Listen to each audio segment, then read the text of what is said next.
2025-এর জানুয়ারিতে দ্বিতীয় মেয়াদে ক্ষমতায় আসার পর থেকে একের পর এক ডিক্রি জারি করে শিক্ষা খাতের বিরুদ্ধে যেন প্রায় যুদ্ধ ঘোষণা করেছেন মার্কিন প্রেসিডেন্ট ডোনাল্ড ট্রাম্প। গত 27 মে নতুন করে আরেকটি ভয়াবহ নির্দেশ দিয়েছে ট্রাম্প প্রশাসন। এতে চরম অনিশ্চয়তার মুখে যুক্তরাষ্ট্রে পড়তে যেতে ইচ্ছুক বিভিন্ন দেশের শিক্ষার্থীরা। সেই সাথে আশঙ্কায় পড়েছে বিদেশি শিক্ষার্থী ভর্তি কর্মসূচির ওপর আর্থিকভাবে নির্ভরশীল বিশ্ববিদ্যালয়গুলো। কি এমন নির্দেশনা যা তোলপাড় ফেলে দিয়েছে বিদেশি শিক্ষার্থীদের মধ্যে? তাহলে কি যুক্তরাষ্ট্রে উচ্চশিক্ষার স্বপ্ন অধরা থেকে যাবে কারো কারো জন্য?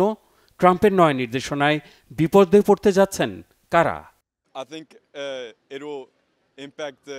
আমি মনে করি এটি বিশ্ববিদ্যালয়ের ব্যক্তিগত সার্বভৌমত্বের লঙ্ঘন।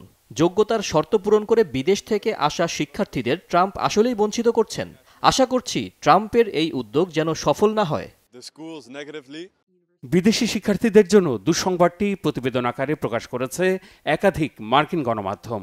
প্রকাশিত প্রতিবেদনগুলোয় মার্কিন পররাষ্ট্রমন্ত্রী মার্কো রুবিওর ফাঁস হওয়া গোপন নোটকে সূত্র হিসেবে উপস্থাপন করা হয়েছে। এতে জানানো হয়, বিভিন্ন দেশে যুক্তরাষ্ট্রের দূতাবাস ও কনসুলেটগুলোকে পরবর্তী নির্দেশ না দেওয়া পর্যন্ত বিদেশি শিক্ষার্থীদের ভিসা সাক্ষাৎকার বা MFJ কর্মসূচি বন্ধ রাখতে বলা হয়েছে।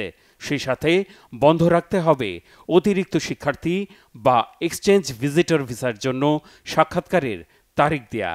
ধারণা করা হচ্ছে, ভিসার জন্য আবেদনকারী শিক্ষার্থীদের সোশ্যাল প্ল্যাটফর্মে তৎপরতার ওপর সূক্ষ্ম নজরদারির জন্য জনবল ও সক্ষমতা বাড়াতে স্থগিতাদেশের সময়টুকু কাজে লাগাবে মার্কিন পররাষ্ট্র দপ্তর। আমার মনে হয় এটি বিশ্ববিদ্যালয়গুলোর ওপর নেতিবাচক প্রভাব ফেলবে এবং আন্তর্জাতিক প্রতিষ্ঠানগুলোয় যুক্তরাষ্ট্রের অনেক সম্মানহানি হবে। মার্চ থেকে ফিলিস্তিনপন্থী আন্দোলনে জড়িতদের লক্ষ্য করে সামাজিক যোগাযোগ মাধ্যমে বাধ্যতামূলক পর্যবেক্ষণ শুরু করে মার্কিন প্রশাসন। খুঁজে দেখা হয়েছে সন্ত্রাসী কার্যক্রম বা সন্ত্রাসী সংগঠনের প্রতি সমর্থন। বিতর্কিত পোস্ট মুছে ফেললেও তা ধরার জন্য স্ক্রিনশট সংরক্ষণ করতে কনসুলার অফিসারদের নির্দেশনাও দিয়েছে ট্রাম্প প্রশাসন।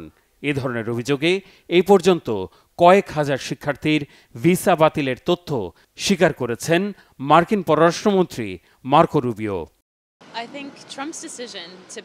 আমি মনে করি হার্ভার্ড বিশ্ববিদ্যালয়ে বিদেশি শিক্ষার্থীদের নিষিদ্ধের সিদ্ধান্ত ট্রাম্পের দুঃখজনক ভুল। আমি যখন হার্ভার্ডে পড়েছি তখন বিদেশি শিক্ষার্থীরা আমার অভিজ্ঞতার একটি গুরুত্বপূর্ণ অংশ ছিল। হার্ভার্ডের ছাত্র সংগঠনের সদস্যের 25% বেশি বিদেশি। বর্তমানে যুক্তরাষ্ট্রে থাকছেন এমন বিদেশি শিক্ষার্থীদের নতুন হুমকিও দিয়েছে ট্রাম্প প্রশাসন। বলা হয়েছে, ক্লাসে অনিয়মিত হয়ে পড়লে শাস্তিস্বরূপ বাতিল হতে পারে তাদের স্টুডেন্ট ভিসা। এই উদ্বেগের রেশ থাকতেই সামাজিক মাধ্যমে দেয়া ট্রাম্পের একটি প্রতিক্রিয়া গুরুতর উদ্বেগের জন্ম দিয়েছে।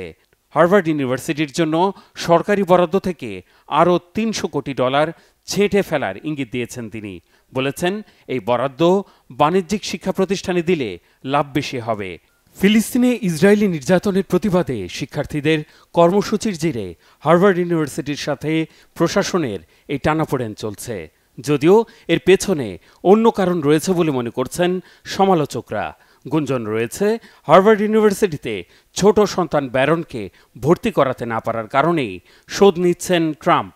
মূলত এজন্যই মার্কিন প্রেসিডেন্টের ব্যক্তিগত রোষানলে পড়েছে হার্ভার্ড, কলম্বিয়া আর স্ট্যানফোর্ডের মতো যুক্তরাষ্ট্রের নামকরা বিশ্ববিদ্যালয়গুলো। Mehrab Hussain Khan, Bangla vision, news desk.